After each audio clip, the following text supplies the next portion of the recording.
MLC కవిత బెయిల్పై విచారణ ఈ నెల 4వ తేదీకి వాయిదా పడింది. సీనియర్ న్యాయవాది అభిషేక్ మను సింఘ్వి వాదనలు వినిపించారు. అయితే మధ్యంతర బెయిల్ తిరస్కరిస్తున్నారా ఏదైనా స్పష్టంగా తెలపాలన్న సింఘ్వి వాదనలకు కోర్టు అలా బదిలిచ్చింది. అలాగే అరుణ్ పిల్లై స్టేట్మెంట్ అంశాలను కోర్టు ముందుకు తెచ్చారు. 9 స్టేట్మెంట్లు ఒక రకంగా ఉంటే 10వ రిప్లై పూర్తి విరుద్ధంగా ఉందని 18 నెలల ముందు దాఖలు చేసినటువంటి ఛార్జిషీట్, అడిషనల్ ఛార్జిషీట్లు నిందితురాలుగా ముద్దాయిగా కవిత పేరు లేదని సింఘ్వి వాదించారు. సమన్లకు స్పందించిన విచారణకు సహకరించిన కవితను అరెస్ట్ చేశారన్నారాయన. ఇక సిఆర్పిసి 160 ప్రకారం తొలి సమన్లకే కవితను ఎందుకు అరెస్ట్ చేయాల్సి వచ్చిందంటూ ఆయన వాదించారు.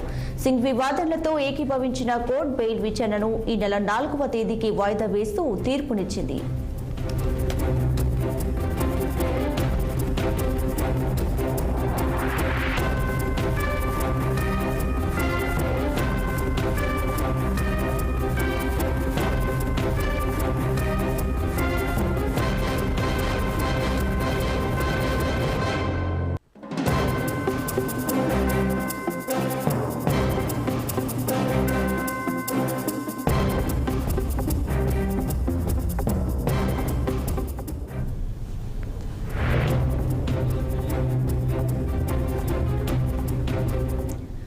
రైట్గా ఎమ్మెల్సీ కవిత బెయిల్పై అయితే విచారణ ఈ నెల 4వ తేదీకి వాయిదా వేసింది. కోర్టుకి దీనికి సంబంధించి పూర్తి డీటెయిల్స్ మా ప్రతినిధి అశోక్ అందిస్తారు. అశోక్, కవిత లిక్కర్ కేసు సంబంధించి ఈరోజు రౌజ్ రెవెన్యూలో కీలక విచారణ జరిగింది.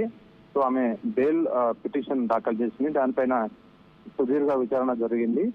సో వాదనలు విన్న ఇరుపక్షాలకు సంబంధించిన న్యాయవాదులు వాదనలు వినిపించారు. సో ఈ నేపథ్యంలోనే రౌజ్ రెవెన్యూ కోర్టు కీలక నిర్ణయం తీసుకుంది.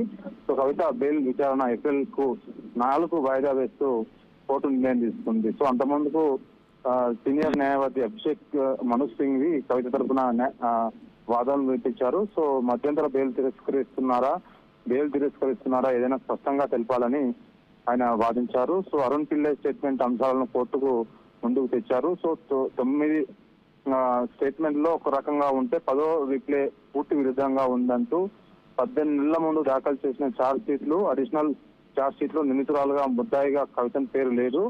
సో సమన్లకు సంబంధించి విచారణ సహకరించిన అరెస్ట్ చేశారు. సో సిఆర్పిసి 160 ప్రకారం తొలి సమన్లలోనే ఎందుకు అరెస్ట్ చేశారు? సో కవితకు వ్యతిరేకంగా బుచ్చిబాబు స్టేట్మెంట్ ఫస్ట్ లో లేకున్నా తర్వాత ఇతర స్టేట్మెంట్ లో భిన్నంగా ఉన్నాయంటూ ఆయన వాదనలు వినిపించారు. సో ఇరుపక్షాల వాదనలు విన్న కోర్టు ఈ నెల 4వ తారీఖు బెయిల్ ఇస్తారా అనే దానిపైన విచారణ వాయిదా వేసింది. సో 4వ తారీఖు మరోసారి ఈ బెయిల్ పై విచారణ జరిగే అవకాశం ఉంది. సో మరోపక్క అదేవిధంగా గతంలో ఏదైతే రౌజ్ రెవెన్యూ కోర్టు కవితకు సంబంధించిన ఇంటి నుంచే భోజనం ఇతర సౌకర్యాలు కల్పించాలంటూ ఇచ్చింది. దానికి జైలు అధికారులు పట్టించుకోకపోవడం, ఇవ్వకపోవడం, సహకరించకపోవడం వల్ల అదో పిటిషన్ దాఖలు చేసింది. దానిపైన కూడా కోర్టు ఉత్తర్వులు ఇచ్చింది. సో ఆమెకు ఇంటి నుంచి భోజనము ఇతర అవసరాలు ఏమైనా ఉంటే అవి సమకూర్చాలంటూ స్పష్టంగా న్యాయస్థానం చెప్పింది.